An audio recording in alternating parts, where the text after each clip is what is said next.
नमस्कार, मैं स्नेहा सिंह। आप देख रहे हैं LNB इंडिया। तो चलिए नजर डालते हैं इस वक्त की बड़ी खबरों पर, लेकिन उससे पहले एक नजर डालते हैं हेडलाइंस पर।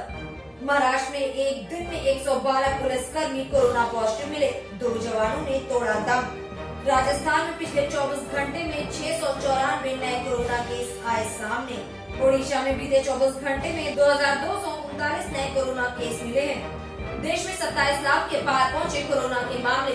देश में बीते 24 घंटे में 55,000 से ज्यादा नए कोरोना के केस आए सामने, तो वहीं 800 से ज्यादा मरीजों ने तोड़ा दम।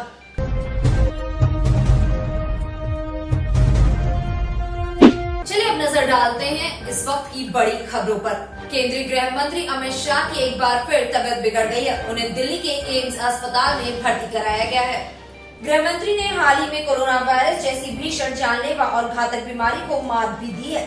डॉक्टर रणदीप गुलेरिया की अगुवाई में डॉक्टर्स की टीम उनके स्वास्थ्य का पल पल ख्याल रख रही है। बताया जा रहा है कि गृह मंत्री अमित शाह को कल रात 2 बजे एम्स में भर्ती कराया गया है। उन्हें पुराने प्राइवेट वार्ड में रखा गया है। निदेशक डॉक्टर रणदीप गुलेरिया की अगुवाई में एक टीम उनकी देखभाल में अभी भी लगी हुई है। उन्हें हल्का बुखार था, इसके बाद उन्हें एम्स में एडमिट कराया गया है।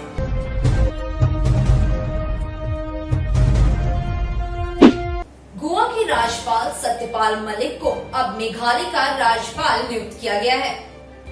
सत्यपाल मलिक अगस्त 2018 से अक्टूबर 2019 तक जम्मू और कश्मीर के भी राज्यपाल थे।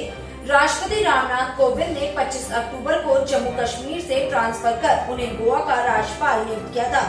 उनकी जगह पर गिरीश चंद्र को जम्मू कश्मीर का उपराज्यपाल नियुक्त किया गया था। जम्मू कश्मीर में उनके रहते हुए ही अनुच्छेद 370 को हटाया गया, जिसमें उनकी अहम भूमिका रही है।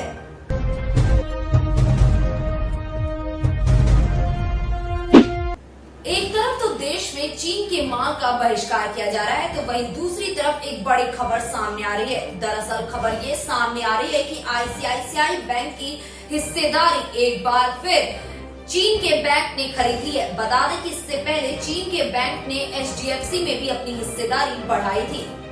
हालांकि जानकार कहते हैं कि इससे देश हित के लिए किसी तरह का खतरा नहीं है। पिछले साल मार्च में चीन के केंद्रीय बैंक ने HDFC में अपना निवेश बढ़ाकर 1% से ज्यादा किया था।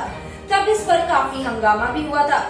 People's Bank of China mutual फंडों, बीमा कंपनियों से उन 357 संस्थागत निवेशकों में शामिल है, जिन्होंने हाल में ICICI बैंक के क्वालिफाइड इंस्टीट्यूशनल प्लेसमेंट ऑफर में 15,000 करोड़ रुपए का निवेश किया है।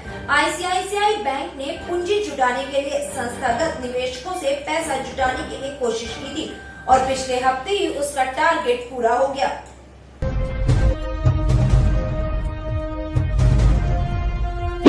पीएम केयर फंड को NDRF में ट्रांसफर करने वाली याचिका पर आज सुप्रीम कोर्ट ने फैसला लिया है। सुप्रीम कोर्ट ने इस याचिका को खारिज कर दिया है।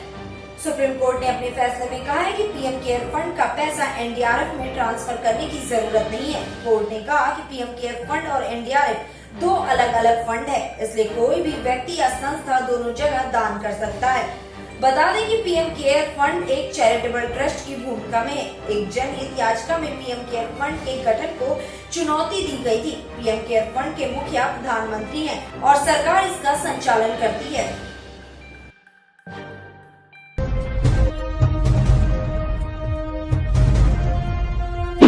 कल से शुरू हुआ फेसबुक विवाद एक बार फिर तूल पकड़ता नजर आ रहा है। बता दें कि ये विवाद कांग्रेस और बीजेपी के बीच में चल रहा है। फेसबुक विवाद पर भाजपा और कांग्रेस में टकराव एक बार फिर बढ़ता हुआ नजर आने लगा है। कांग्रेस सांसद शशि थरूर ने सूचना प्रौद्योगिकी संबंधी संस्था की स्थायी समिति के समक्ष फेसबुक अधिकारियों को तलब करने की बात कही है।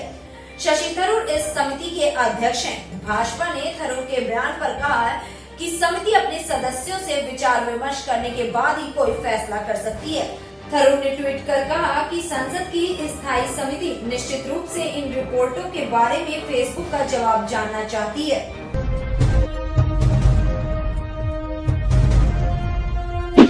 ये थी इस वक्त की बड़ी खबरें। ऐसी अन्य खबरों को देखने के लिए बने रहें LNB इंडिया के साथ। देश की राजनीति की दिशा तय करने वाला प्रदेश उत्तर प्रदेश।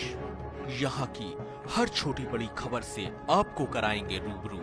LNV इंडिया, आपका अपना न्यूज पोर्टल। लॉग इन करें www.lnvindia.com।